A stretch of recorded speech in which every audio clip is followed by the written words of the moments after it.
Kava, Sweet Green, Chipotle, Dig, Naya, Chopped, Just Salad. These are merely a handful of the dining institutions in which one can procure a mush-colored leaf and protein porridge known as a slop bowl. These fast casual dishes are the go-to meals for urbanite employees as they embark on their cute little lunch breaks. But with all of the ways we human beings feed ourselves, the uniformly corporate vibe of these places has me wondering, why do so many of us choose to eat slop? Today, we investigate.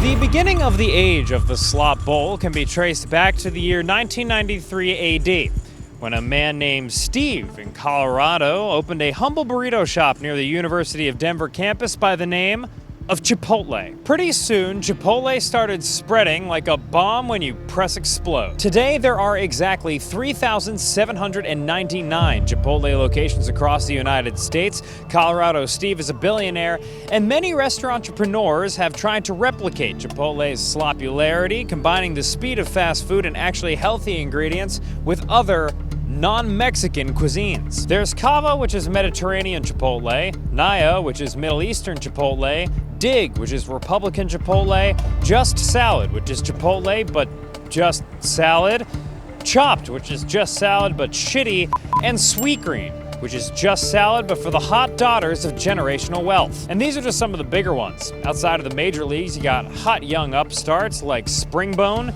Inday, The Little Beat, Oxido, Bango Bowls, China, and 3 others that were created since you started watching this video. It's a very crowded category. Everybody's jumping in. They all want to be the next Chipotle. Lisa Jennings is a veteran restaurant reporter who I coerced into telling me more about the fast casual space. Fast casual has, I think, really, probably for, since the 1990s, been the growth category. Last year, among the top 500 restaurant chains, fast casual sales grew 9%, and that was much faster than fast food, which was 2.3% growth, and 1.3% growth in casual dining. That's right, folks. As a peoples, we Americans go hog fucking wild for slop. Roll the tape, Peter. I'm about to get Chipotle for the 3rd time in 3 days. Chipotle, 2 nights in a row. Everything at Sweet Green is made with quality ingredients. All of these bowls are divine. Crispy rice bowl, please. You see how I eat my bowl and it still keep its composure and structure. But enough slopping around the Trophmus tree. It was time to talk to some real certified bowl knowers. Yeah, I'd say mostly just have a lot of experience in the space over the years. Once I started working, kind of dove fully into that world, was eating Chipotle. I mean, sometimes lunch and dinner multiple days a week, just going as my only meal Chipotle for days on end, and then mixing in some Kava in there and Naya and all that type of good stuff. I'm a resident expert on Chipotle, and, I'll mix in Kava and Sweet Green. Candidly, I eat Chipotle 2 to 3 times per week, on average, oftentimes more. I spend hundreds of dollars at Chipotle a month. There's a good rotation of like the Kavas, the Nayas, the Just Salads. It's like you kind of have to have one in each slop category. Poke's another one in the rotation. You said to us that you're a veteran of the 42nd Street Slop Bowl corridor? What is that corridor, Devin? Yeah, so for anyone familiar with the New York City area, sort of right outside Bryant Park along 42nd Street from 5th to 6th Ave, there's just about every place you can imagine: Chipotle, Kava, Naya. Do you go with coworkers, or is this usually a solo trip? Generally with coworkers. Usually at least a couple guys will team up and go at the same time and decide to hit one spot. I love mixing it all together and like getting all the little things in every bite, which I guess realistically like can happen with the sandwich too. But I think there's like comfort in the bowl of it. Like eating out of a bowl is like the greatest thing. I could eat like all my meals out of a bowl. It's still reasonably priced, depending on which one you get. And how does your wife feel about such consistent Chipotle consumption? She probably thought it was a little bit weird, like, hey, you're eating a lot of Chipotle, but now it's like, it's whatever. And often she might see me eat Chipotle for dinner once or twice, but she doesn't know that I also ate it 2 or 3 times for lunch that week because she knows she's working. So she knows I eat Chipotle, and I told her I was in this interview, she said, oh, you eat a lot of Chipotle. But like, I don't think she even knows how much Chipotle I eat. I'm not hiding it. It's just so much. Everybody, I'm about to tell you why you should consider investing in a Surfshark VPN. Hey, I see your fingers. Don't even think about skipping through this. Do you know why? Because if you skip through this, somebody on the internet is gonna steal your fucking shit. They're gonna steal your shit because you don't have a Surfshark VPN. No more Mr. Skippy ad now, huh? Seriously, it's easy not to think about it, but anytime you use the internet, if you're not using a VPN, your data is potentially vulnerable. VPN? Well, that stands for Virtual Private Network, and it covers all your online activity, encrypting your information and hiding it from hackers and snoopers. And if you're talking VPNs, Surfshark is a great choice. But it's also more than a premium virtual privacy network. The Surfshark One app gives you access to all their tools on top of a premium VPN, including an ad-free private search tool, which rocks, especially with how messy lots of the big search tools are getting recently, a data breach alert warning system, and an antivirus software, 24/7 secure connection. Plus, with those tools, I think it's safe to say we have a goddamn deal on our hands. Sound the deal horn. Nice. Right now, you can go to surfshark.com/goodwork for an extra 4 months of Surfshark when you enter the code GOODWORK at checkout. That's surfshark.com/goodwork for an extra 4 months of Surfshark when you enter the code GOODWORK at checkout. Thanks for watching and supporting our advertisers. Now, back to the trough, piggies. Relationships aside, it's obvious that for high-functioning, busy folk like these, the appeal of slop bowls lies in its health and efficiency. And I agree that these are huge benefits. In fact, my fast casual shaman Lisa went so far as to say that we shouldn't be calling these bowls slop at all. I think slop bowl has become a term that is, something I think is derogatory. It's, sort of the newer version of what used to be called the sad lunch salad. Okay, so this is our modern version of the sad desk lunch. Sad desk lunch, that's what it was. The term really came from the internet where, you've got all the gym bros who are trying to pile on their proteins. Then the term sort of has shifted over to, what we know as fast casual bowl concept. The fast casual concepts are defined by the fact that they're offering something better for you, better ingredients, and all of Chipotle, Sweet Green, Cava, those are places you can get a very nutritious, filling meal. I think it's good money for the price for what you're getting. But what exactly are these bowl enthusiasts getting? I knew I couldn't find out just by sitting in my booth as I do, and that's when I remembered something Devin from earlier in the program told me.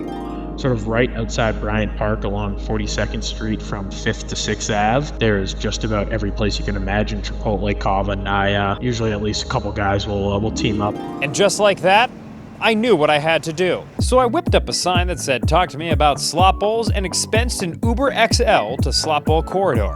It was quickly obvious that I was in the right place. Me and my friends, we call this Slop Lane. You could call this the Bryant Park Trough. Slop Row? I love Slop Alley here. I'm usually just sandwiched in between all these protein bros and a lot of Patagonia vests. These Sweet Greens, Chipotles, and Nayas are the highest grossing in the country. It's a mixture of beef, hummus, and then what they do is they just drizzle your sauce of choice on it and you just slurry it around, and then it turns into slop. I have this most days of the week. This is a daily occurrence. That's my daily ritual. It's a couple times a week. You go here often? Whenever I can. Yeah, every day. They don't taste like anything. I feel like I find no joy in food, and I just want to get fed, and it's very consistent, and it's healthy, and it's right beside my work. Are you a fan of them? I feel like I used to be, and now I find myself eating them less. It's just thrown in the bowl, if that makes sense. And I don't know, I feel like eating should be more of an experience, because it does feel like I'm kind of eating slop. Right. Even if the food is good. I don't know how to explain it. And we work so hard, why feel like a little piggy? Yeah, exactly. Bingo. I probably got the worst slop bowl in the city. People in work laugh at me that I have the driest order that's possible. So hit us with the order. What is it? It is just rice, spinach, chicken, and then some romaine on top with some pita crisps. That's a pretty dry-ass order. I'm not going to lie. When you hear the term slop bowl, does that sound like an accurate description, or do you think that's unfair? Shoot, it doesn't sound right, but it sure does taste right. What's the appeal of a bowl-based lunch? I think it's just portable, and don't mind the shape. It's quick. You can get back to your desk faster. That's basically what you're going for, is speed. It's got everything I'd ever want in a single bowl. Which is what? What do you want? Oh, I want hummus, I want chicken, I want rice, I want veggies, all of it. I'm fueled by slop bowls. Cava's got that sauce. Do you get these for lunch? I don't know. I'm more of a soup girl. I just don't like when my food touches sometimes. I'm very anti-slop bowl. I'm waiting 30 minutes to get probably 5 pieces of chicken. There's nothing in there, and honestly, it's kind of gross. Also, bring back the 3 martini lunch. The old power lunches they used to have back in the day. Hour and a half lunch, you sit down, you get a steak. Why do we have slop bowls now? There's 10,000 bodegas in the city. They all make the same stuff and it's all fantastic. It's definitely better than what you get here. Why do you think Sweetgreen is a ripoff? It's like $18 for like some lettuce and like a little cardboard like bowl. It was during my time speaking to these chicken-breathed worker bees that I began to realize the real meaning of slop. For some, it's a tool of efficiency. For others, a choice for health.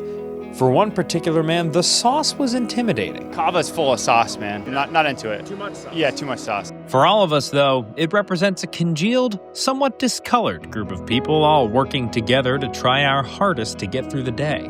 All of us coming from different backgrounds, yet packed together here in this one round container we call Earth. Indeed, the vibe of these places is absolutely torched, given that they have the aura of a venture capital firm regurgitating pre-masticated leafy greens into your mouth like a baby bird. But after making so many new slop friends, I am forced to admit that there are times and places to consume it. So the next time you're out eating a slop bowl at your desk, I want you to look down into your mush of greens and grains and think of me. Think of you. Think of all of us. It might not be ideal, but at least we're all here. Together, slopped as one. For good work, I'm Dan Toomey.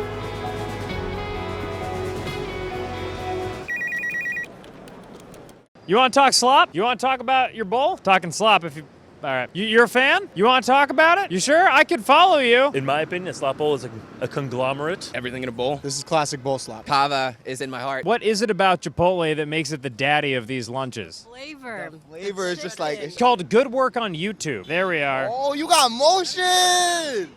You got motion! Chipotle would be my top. I fucking hate Chipotle. Let us try every meat on the menu. Give us a little sampler cup, perhaps. A lot of meat. I'm Italian, so I much rather prefer This is disgusting to you. There's a flavor, but you can't really taste the individual things in this bowl. Double meat if I'm like feeling really good about myself or really bad about myself.